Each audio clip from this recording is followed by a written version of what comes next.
So we have William Stevens over here to the immediate left. The voice of Jax in Mortal Kombat 11. Rude in Final Fantasy VII. Remake and Rebirth. And Main in Cyberpunk Edge Runners. So you guys will welcome him to the show. Nice. That'd be great. Thank you. Thank you. How rude. And directly to my left here, we have Richard Epcar. It's going to take me a while to read all the stuff he wants me to say, so just give me a moment here. I gave him 14 pages. Yeah, it's going to be a bit. We have 40-year voice acting. Grand Prix Voice Actor of the Year, has voiced over 20,000 characters in games, animation, and anime. He's best known for Raiden in Mortal Kombat, the Joker in several of the Batman games, Ansem in Kingdom Hearts, Akuma in Street Fighter, Gaius in Final Fantasy, the Admiral in Monster Hunter, Skywarp in Transformers, is that pronounced Jigen? Jigen. And Lupin III, Batou in Ghost in the Shell, and Joseph Joestar in JoJo's Bizarre Adventure. Those are like just a glimpse of what he's been in. There's so much. There's 1,900 more names on there you need to read. So that's the whole panel right there. You can read all the credits. Just read all the credits as the characters. So I guess we'll start off with like a more generic question, right? What got you into voice acting? Either one of you guys can start. Well, I'm an actor, so I went to LA to do on-camera stuff, and I did a lot of that. I did some soaps and TV shows and some films and that sort of thing. And my wife, who was my girlfriend at the time, was in a movie, and these guys, they had another movie that they had shot, a live-action movie, and they wanted to replace the voices of the actors. They didn't like the way they sounded. So they wanted her to come in and do an audition for that, and she said, "Can I bring my boyfriend?" who was me. And I went in there, and the guy said, "Have you ever done this before?" I said, "Oh, I've done it a million times. I never did it before in my life." And I went in and I did it, and I took to it like a duck to water, because I'm also a drummer. There's a lot of rhythm to doing dubbing, that sort of thing, and making, hitting the lip flaps and all that. So I got the lead in that movie, and then from that I got a bunch of other stuff and just worked constantly. And then I got Robotech back in the day. I don't know if you guys remember Robotech, but that was like, we were recording that at like 2 a.m. and going, who the hell's going to watch this stuff? And it went to ABC. It was on a major network, and it just blew up. And then I have not stopped since then. So just, like I say, he was saying 40 years of doing this crazy stuff. So that's how it all happened. Very cool. As far as getting into voiceover, I was kind of doing this stuff when I was a kid and wasn't getting paid for it. Like just sitting out in the basement with a boombox and making my own stuff before I knew there was a career for it. But fast forwarding years later, what really inspired me to get into it was Batman the animated series. And I saw a lot of my favorite actors on that show. Like I looked at the credits, and when I was going to school in New York for acting, so I was paying a lot more attention to who was doing what. And I was like, man, I wanna do that, being a fan of animation and all that stuff. So I started professionally voice acting in about, I think, 2010. 2011, I got my agent and worked on my first big major title, which was Battlefield Hardline. It's a cops and robber type game, and been working ever since. So, yeah. Cool. Awesome, great. Yeah. So then, what do you guys think you're like? You may have to think a while, Richard, because you've been around a lot longer, but what do you think the favorite character that you guys have done in your own personal words? Like, who do you love the most of your characters? Start. Yeah, we'll be here for a while with you. I've really liked all the characters I've had the pleasure playing, but the one that really stands out for me was Main from Cyberpunk. Because I really enjoyed that story, so it was something that I would have been watching and been all excited had I not been a part of it. But to be a part of it and actually see how it came out, having the opportunity to play it was a big one. So Rude called. He's very upset. Hey, you'll be all right. It's a tough question to answer because, they're all like our little children, We love them all. But I've got like 5 of my favorites. Raiden, the Joker, Joseph Joestar, Jigen, and Batou are probably my 5 favorite characters that I do. So we good? Okay. Yeah. Yeah.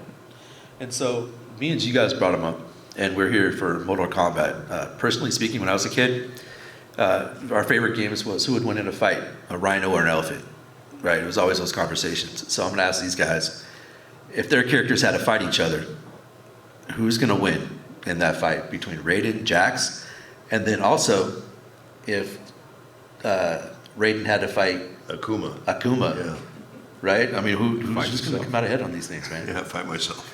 Well, I'm always fighting myself. So there you go. I mean, I'll be honest. I mean, Jax has metal arms, and Raiden has electricity, so it's not going to really turn out that well for me. And like real life. But I mean, you know, from game wise, it all depends on who's behind the sticks. I mean, but yeah, I put you in a puddle of water too. So, there you have it. I think Raiden would win. I mean, he's defeated Superman. That's true. So, you know, I think he would beat Jax. I'm sorry.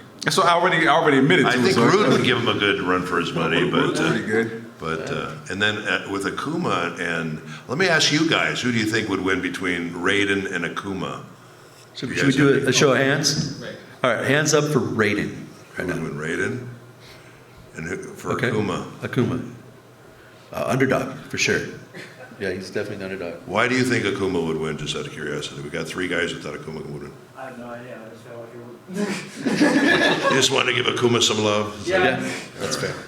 He's got Hell's Murder, that one move where he just disappears and the screen goes dark and next thing you know, you're dead on the floor. So give us some credit. Sounds like some of my neighbors. Anyway. Good. So do you guys have any projects that are coming up in the future that you know of right now? That we can talk about? Yeah, or have you guys, been signed up for anything that we might be looking for in the future?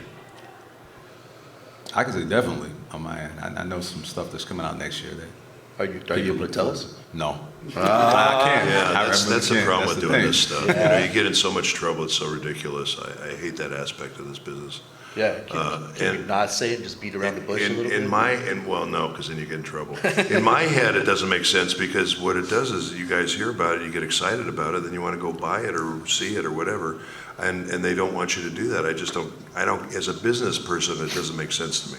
But I have a few projects coming out. There's one thing I'm very excited about. Eddie Lupon, the third fans here, we just redid Castle of Cagliostro, which I wrote and directed, and we have my cast, doing it, and we're excited about that because it's one of the biggest Lupin movies ever. So we're kind of excited about that.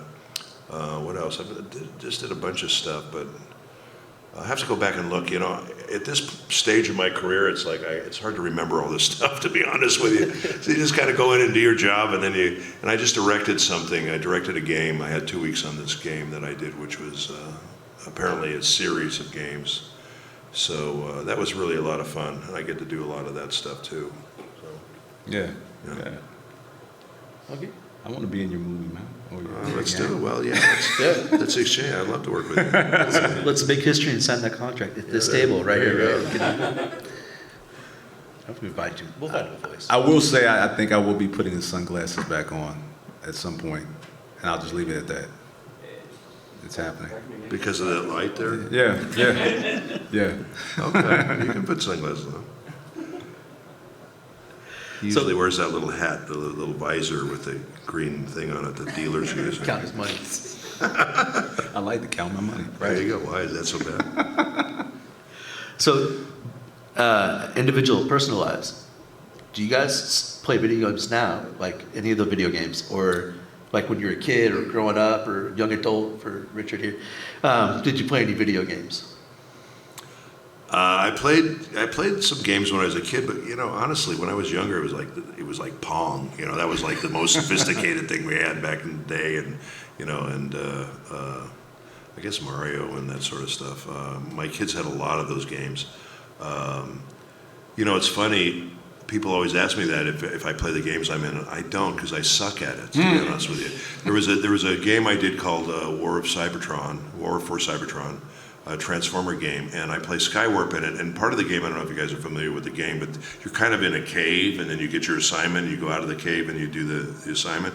Well, it took me like an hour to get out of the cave, so I said, that's it, I'm done, I'm not doing this. You know, it was just really, really hard for me to do it, so I just said, thankfully I'm a better actor than I am a gamer, so. Yeah, I'll be playing as soon as I get off the plane, probably late at night. So something will be coming on the TV, Xbox, and yeah, I'm still quite an avid gamer. What's your preference though? Like when you do, like you got maybe 1-2 titles that you would. I really like RPGs. I like creating characters and personalizing. Mortal Kombat. Mortal Kombat's fun, yeah, because you can customize Mortal Kombat, yes. But it goes to sometimes being. I'm okay at fighting games. If somebody in this room asked me to play Mortal Kombat, I probably wouldn't play against you because I'm not going to get my butt kicked by my own character. It's not cool. But I did that already. It was bad. I was at some con. They said, "Would you play as Raiden?" It's when I think it was when 11 just came out, and oh my God, did I suck! And I kicked my butt in the game. It was really embarrassing. yeah, Probably the greatest moment of his life. Yeah, you want to hear His life yourself right there. talk trash to yourself? I know. Not at all. So can you tell us what it's like when you're in there filming, like, or not filming, but doing your voice pieces Recording. for stuff? Yeah. What's it like for you It's in horrible. a normal day? Horrible. Really? Terrible. He's got some stories. I'm going to sit in the audience and listen to his stuff. No, the one thing that people don't realize is we don't get to see the scripts before we go in. So, and a lot of people are like shocked to hear that because if you're in a play or a TV show or film, you get the script ahead of time. You can study the character, you can learn your lines, that sort of thing. This, they basically just throw you to the wolves. You have to jump in and just cold read a performance, which is not an easy thing to do. And even seasoned actors have a hard time doing that. It's a real particular talent, particular set of skills that you have to have in order to do this kind of work. Mm-hmm. Yeah, I agree. I think the rare exception was for Mortal Kombat for me. I do remember. You got the seeing, script? I do remember seeing a 120-page script because that's what blew me away because it was like a movie. It's. Why did they give you? They gave you squat, those bastards. I remember getting that PDF because all the character names. I had to learn there's so much lore behind it. Oh, thank God! Dom was there to tell us how to pronounce all this crap. Otherwise, I'd be. Oh my God! I screwed him quite a few times. I'm sure. I mean, everybody. He was did. like, is it Chinook or Chinook? What am I saying? Silent Chinook. I said the other word, but it's like, man, a couple times. Don't make me say his character. Silence, you schnook. I was like, is he dead yet? Can I just kill him? Yeah, so it was like a lot of details with that particular script. Because again, it was the length of a 2-hour movie. Oh my God! Yeah. So it's crazy. yeah, but most of the time, yeah, we don't see the script. You come in there, they give you the details. I think it's fortunate that I am a gamer because a lot of the stuff that I get, I probably played or it's something similar to it. So I kind of already like know the world and I can like kind of just cut loose. So that is an advantage to being a gamer and an actor.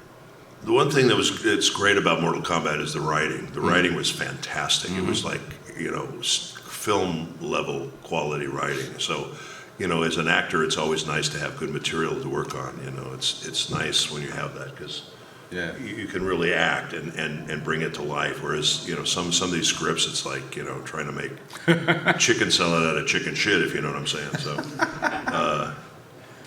So that can be a tougher kind of a deal. But yeah, it's, you just basically just jump in, become the character, and just go for it. Yeah.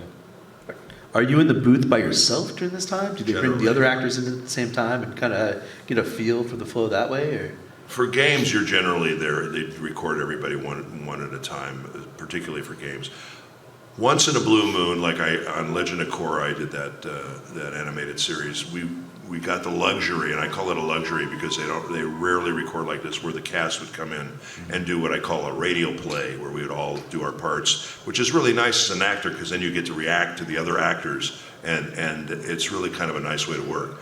Most of the stuff today is done one person at a time recording your stuff, and it's a miracle that when they put it all together, it sounds like we're having a conversation because it's kind of crazy, Yeah, sometimes you may be able to hear the other actor previously, what they did.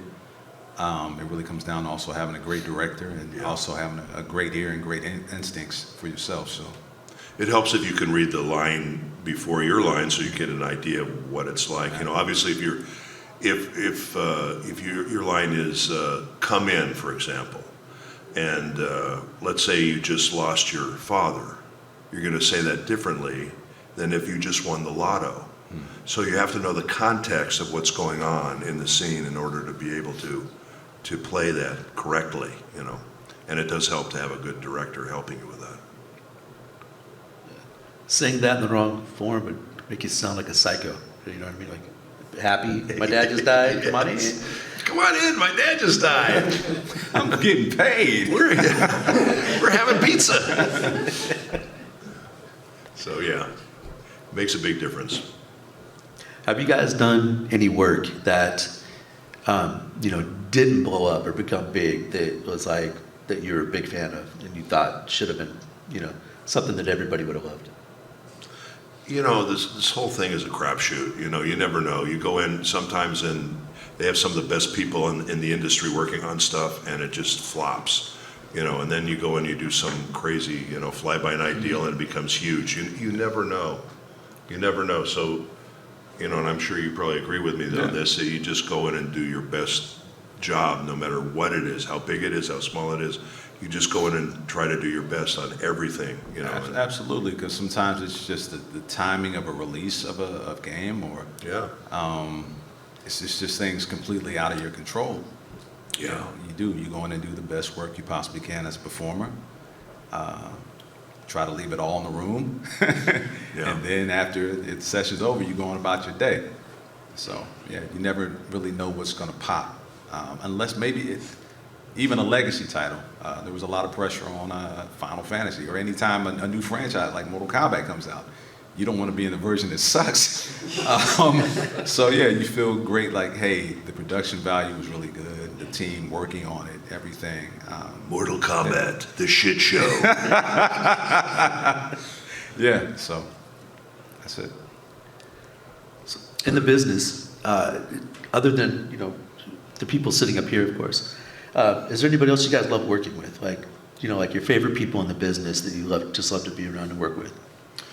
Well, I have to say that, I've done a lot of on-camera as well as as much as the voiceover stuff. The people, for the most part, in voiceover are some of the nicest people you ever want to meet. They really are. They're just really down-to-earth, nice, kind, good people. I can't say that about everyone on camera, unfortunately. Most of them are. I have to say maybe 95% of the people on camera are great, but there is that 5% of people that are just raging ding-dongs, that just, I brought it down for a PG. Appreciate that. PG audience, that, just are just not nice people. And also it makes it kind of difficult for you to do your job when someone's like that, I think any performer who is giving,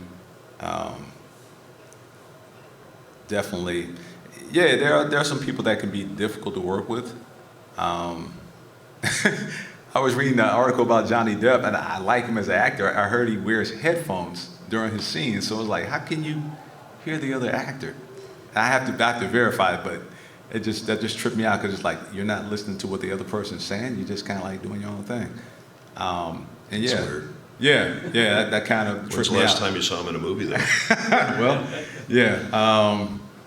But it's, I guess when it comes down to the VO work, because you don't often get a chance to read around or whatever.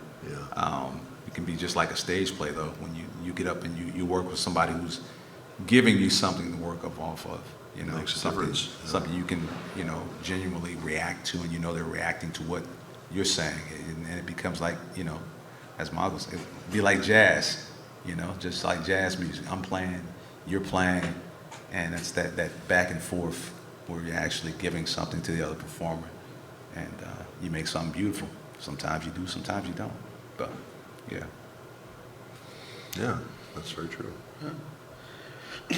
That's the gist of most of the questions I had on the top of my head.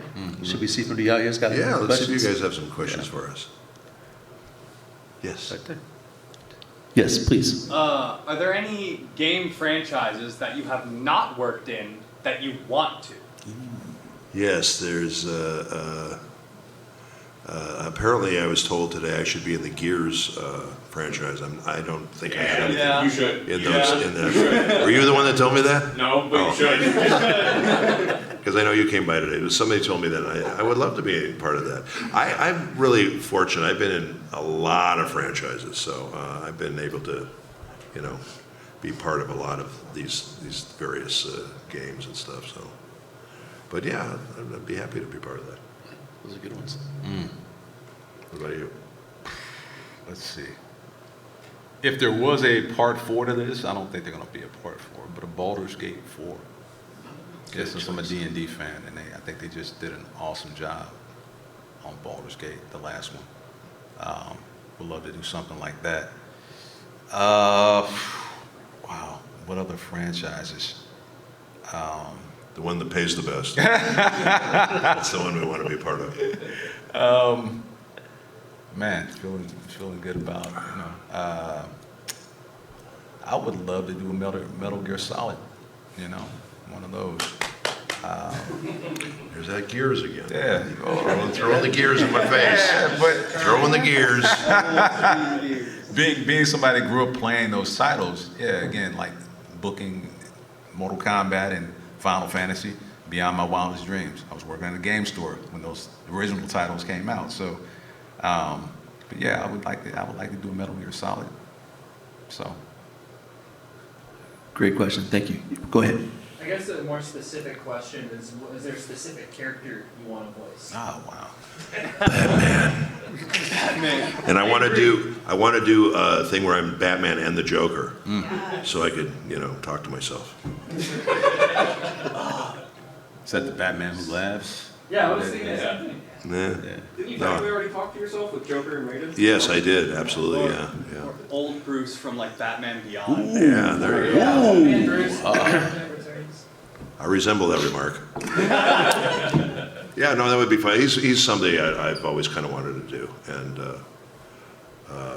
that hasn't happened yet. But who knows? I'm trying to think. Is there anything else? Honestly, I've been so fortunate. I've been able to play so many wonderful characters, and it's really been a lot of fun. So, but yeah, I'd love to do him. Love to do Batman. What about you? Oh boy. Pressure's on, Something bro. in Gears. I know. No. A rat. No, that's a hard one because anybody that's ever put their stamp on a character, and they're still doing it, it's kind of just like, hey, it's inspiring to me to see somebody that gets a legacy character, Yeah. Bless you. and It's just true. like to be able to kind of take over that role and put a spin on it. I don't know for me. That's a hard call. It's something I would have to think about. What about some character that you loved you think you could have done better? There You can do that. isn't, like, I don't really even have an answer for that because if the person's still doing it, like, they suck, man. I can do better than that. Who am I? Yeah, that's just one of those That's questions. okay. I'm out there on that one. I'll get you a door prize for the first one to stump a panel member, so that's good. Yeah, There you go. good. Thank you. Anybody else have something? Right there, we'll take guy behind you right there, then we'll come up. I guess this kind of goes more to Reese wanting to know more about the characters that you're going to play or do the voice of on screen or in games. Richard, have you ever read, when you're doing your research for the Lupin III character, did you ever read Maurice Leblanc, Arsène Lupin, No. the book? No. Are they about Lupin? Well, it's an old French novel. Yeah. That That it's kind of based I on? think that the anime was based on. Yeah. Honestly. But so, really, for both of you, you ever kind of go back and try to read more the history behind the franchise? No. No. I have to tell you something funny about Lupin real quick. I got to do the Red Jacket series was the first one I did, and for those of you who are not familiar with Lupin, I've done so much. I put this cast together. I directed and I've written most of the Lupin series and movies and games. Anyway, Monkey Punch is the guy who created Lupin, the animated version of it. And he came in one time when I was Actually, I'm digressing for a second. We had cast all the characters. They couldn't find a Jigen. And I had like 200 people come in and audition, and producers were never happy with anyone. They finally said, Richard, why don't you go in there and read it? And in my head, I'm going, I don't want to be a character in this. I want to just focus on directing. But I went in and read it, and they said, okay, we found our Jigen. So, and I'm so glad, actually, that it worked out like that, because I love this character, and he's turned out to be, I mean, oh my God, I'm doing him all the time. So it's turned out to be a really good thing. But anyway, Monkey Punch comes in, and we're talking. We're both huge James Bond fans. And he's talking about how James Bond has influenced Lupin, which it is. If you ever look at it, there's a lot of James Bond kind of stuff that happens in it. And so he didn't speak any English, but through an interpreter we were talking about that. And I just thought that was kind of an interesting thing. I just wanted to let you know about that. So I did discuss it with him, you know, and that sort of thing, but I have not gone back. And a lot of people say, do you ever go back and read the manga or whatever? It's like, I honestly just don't have time to do that, unfortunately. I wish I did, but I don't. What about you? Do you ever go back and read the manga of all your characters? I guess anything, like, again, going back to Mortal Kombat, I mean, the history on that was pretty extensive. Yeah. Anytime they can provide, you know, the lore background on the character, it's always helpful.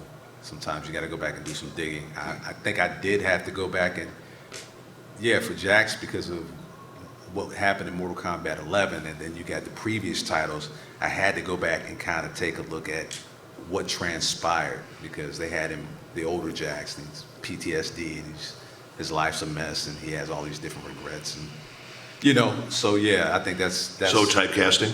I had to get myself together, man. It was counseling after that. Yeah, so instances like that, I think, you know, additional research, whatever you can do, and I think that just comes with any role you take as an actor. If there's some stuff that, I guess, for yourself, like, it's like, man, I've never been through that, or how can is there something in my life that relates to what this character is going through? Anytime I kind of look for some anchors, that I call them. And if I don't have them, then I got to go and do deeper research and find something that kind of meshes with that character, syncs up.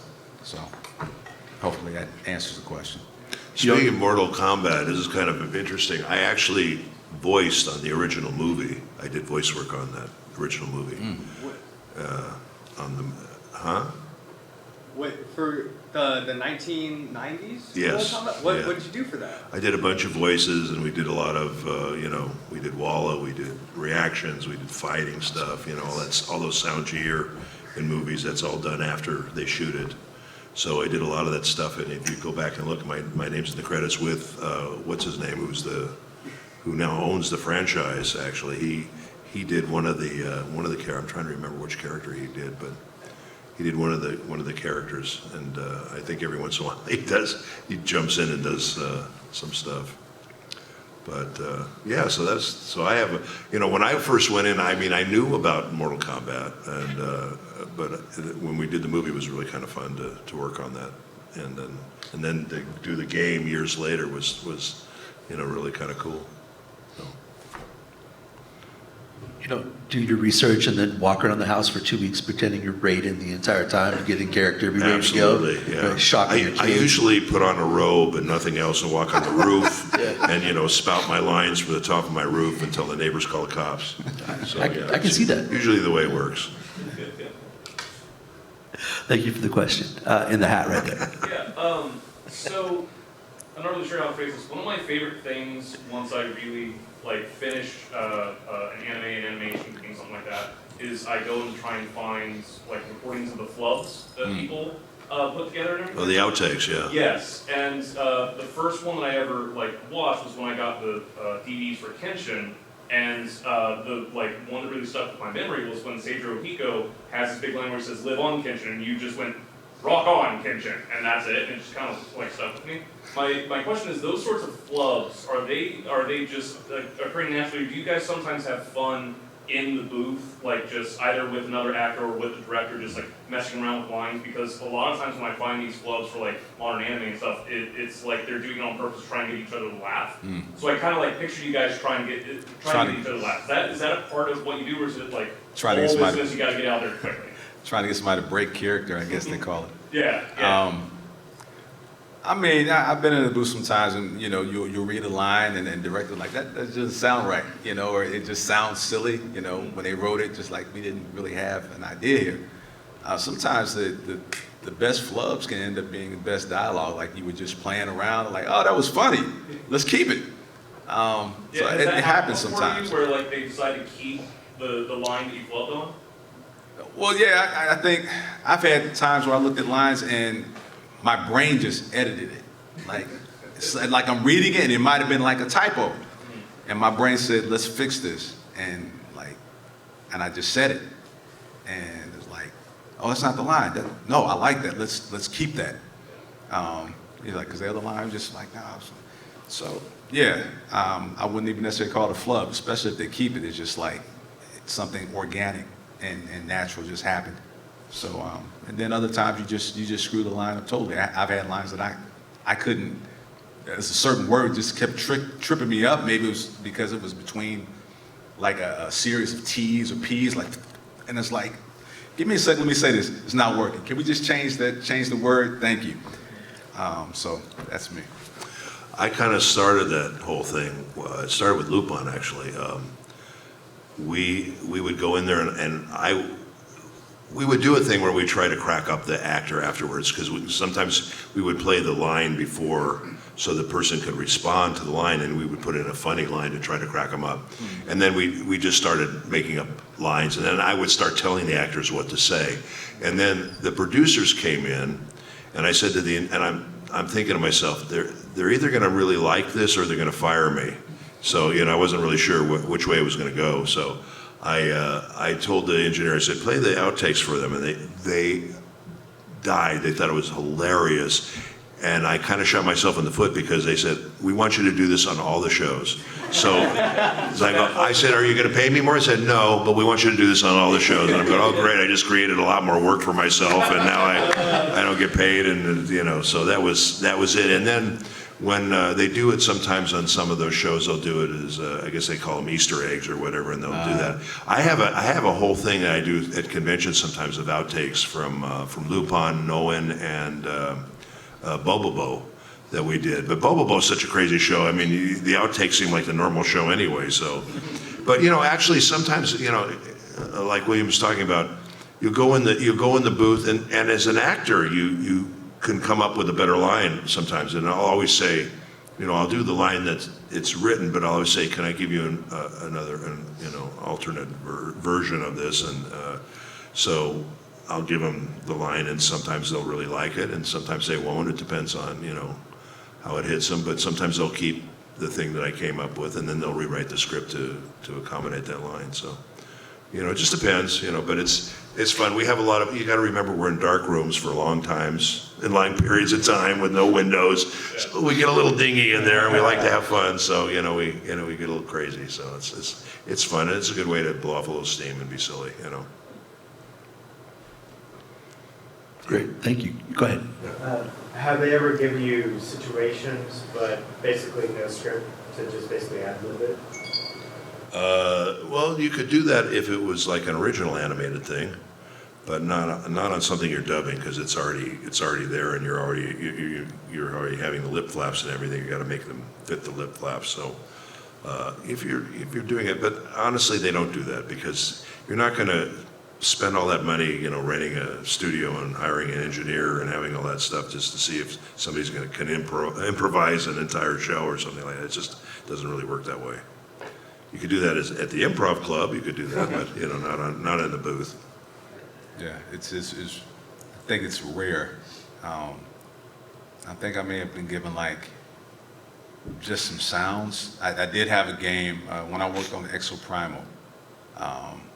There's a scene at the end of the game where like you know, you beat the boss, and then they have all these different versions, like a multiverse of different ships, and like your character is the same character on a different ship, a variant of your character.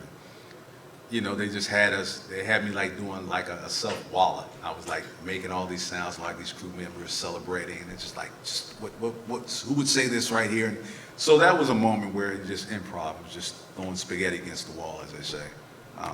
You know, those moments are kind of few and far in between, but it can happen. So. Yeah, Walla, you'll definitely improvise because generally you don't have that scripted. But you just, you know, you get a sense of what's going on in the scene, and you just, you know, have several people do it, and that's the way it works. And they blend it all together, and it sounds like a bunch of people in a restaurant, or a bunch of people in a, you know, in a fight or whatever. You know. Yeah. Awesome. Awesome, thank you. Yeah, go ahead. So first I just want to say you guys are both absolutely incredible. I am a big fan of dubbing anime and the whole art of like taking something made in another culture and localizing it and adapting it. May and Bato specifically are absolutely incredible with wonderful, powerful, emotional performances that really got me into it as a whole.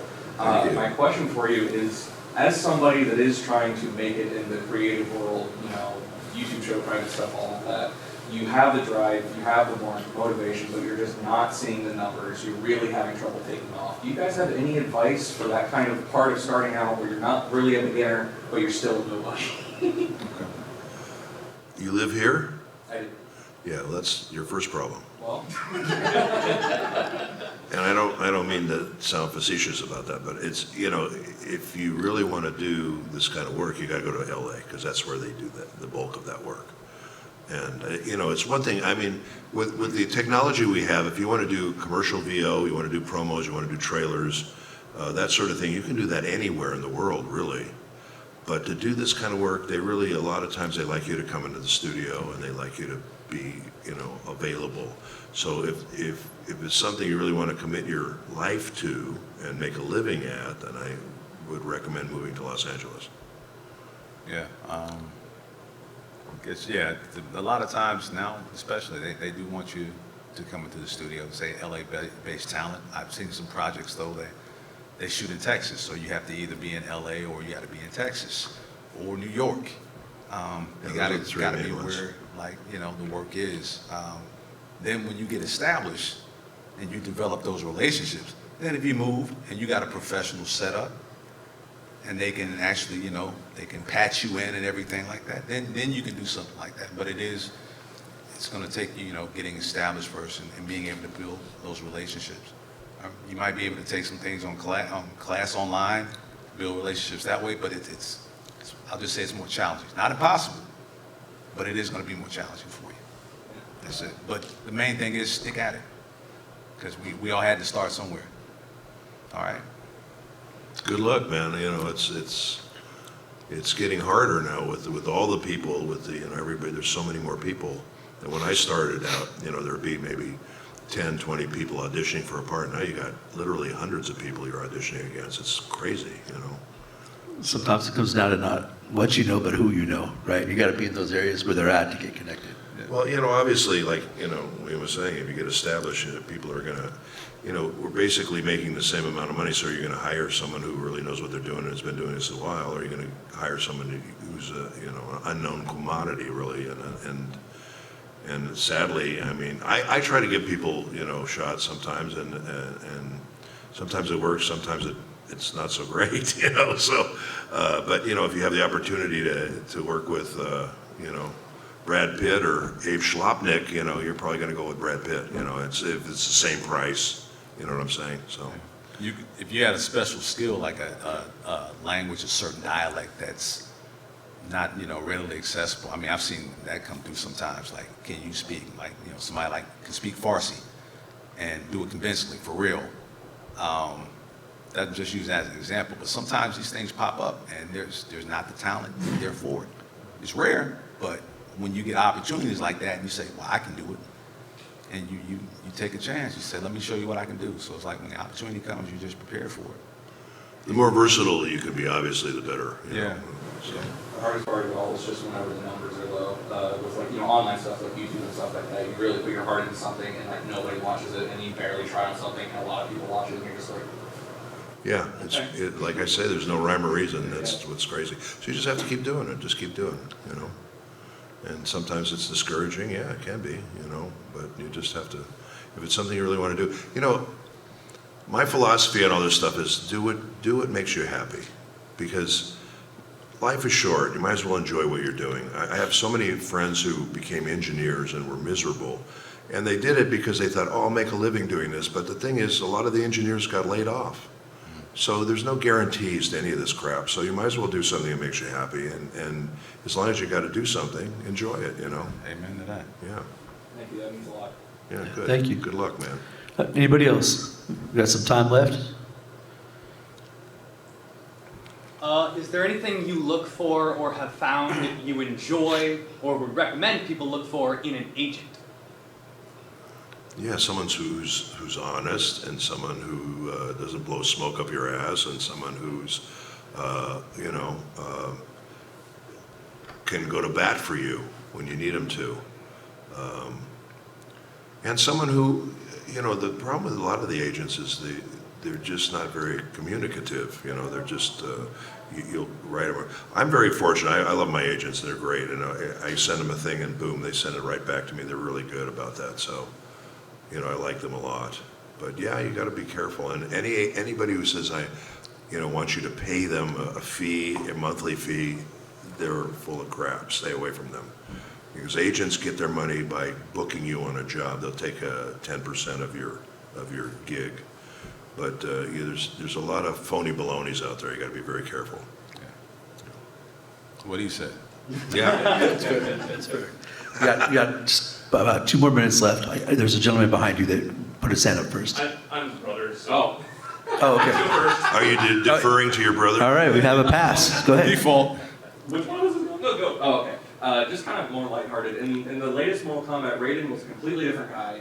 How did you feel about that incarnation with Raiden after being him for so long, seeing this not God little guy?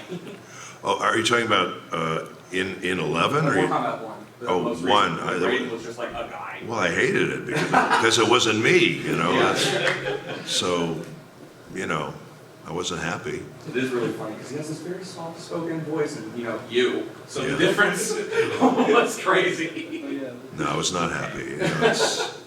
But listen, that's showbiz, right? You never know. And I hate to say it, but there's not a lot of loyalty in this business. So, anytime I was fortunate enough to play Raiden and the Joker for 13 years, so I'm very, very fortunate in that respect. But I mean, you never know. And the problem is you get new directors and all that stuff, they want to put what I call put their stink on it, which means they want to have their own cast, so they have their own idea of the way that this should be played. And it's kind of crappy because I know the fans really like that continuity with the same, because it sounds like that character to them, But, that's, like I say, it's part of the business. What do you think? No, I mean, it's true. Yeah, it's I nuts. think I depressed the shit out of him. No, it takes me back to times when you got something and you think it's yours, and then you recast it. Yeah. Okay, it's just like let's see what they can do, and if they knock it out the park, you say, all right, good choice. But if you lose out to somebody like, really, you picked that person? Okay. I'll take that last one right there. Quick. It's actually accidentally piggybacking off of that. But whenever you take over a role that was previously someone else, so not like a new role that you just started as a brand new franchise, but like when you take over Jax or anything where someone was already playing that before and now you get to put your spin on it, does that create a unique kind of pressure that you don't feel otherwise, or do you how do you feel about that whenever, like you said, it's just showbiz? Now you're the guy who gets the role. Does that feel different than getting like a brand new role? Take that one. Well, I've stepped in. In Kingdom Hearts, Billy Zane did the first one, but I did 8 of them. And Billy Zane's richer than shit, so fuck him. But you know, the weird thing was I knew nothing about the game at all when I came in, so I had never heard it. I didn't know. So yeah, you know, the fans at first were kind of weird about it, but then I won them over. And when I was cast as a Joker, you know, I got a lot of flack from that. And then when they heard it, they said, because they thought I was going to do it like Bateau. You know, I'm not going to do the Joker like Bateau. That's ridiculous. So when they heard it, they liked it, and then I got a lot of fans for that. So, I mean, there is pressure because, like I say, you know, fans like to have that continuity, and they like to hear, you know, they have a certain, you know, voice in their head for that character. They like to hear that. But yeah, it's happened. I've had to replace several people over the years, and you know, it's kind of weird. But you just jump in. And the thing is, I never want to play another actor playing a character, because that's ridiculous. You know, you always want to play the character. So you go in and you do your version. There's been 6 James Bonds. Mm-hmm. They're all different. Batmans. Yeah, several Batmans. They're all different, but they make it their own, and they become those characters. So, you know, I think that's the way you approach it. Yeah, I feel that way. You know, anytime you come on a popular franchise, I look at it standing on the shoulders of giants. Look at all the people that did it before you. And you're like, all right, so honor these people's legacy, and then put your arm on there. And put your You stand on their shoulders and you kick them down the stairs.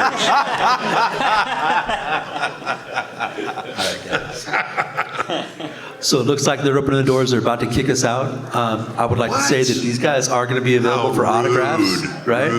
Rude. And I would love it if you guys would come see him, get some autographs, and 2 of the greatest people I've ever worked with. So thank you guys for coming. Thank you, guys. Thank you very much. Thank you for watching. Please like and subscribe, and here are a few more videos for you to check out.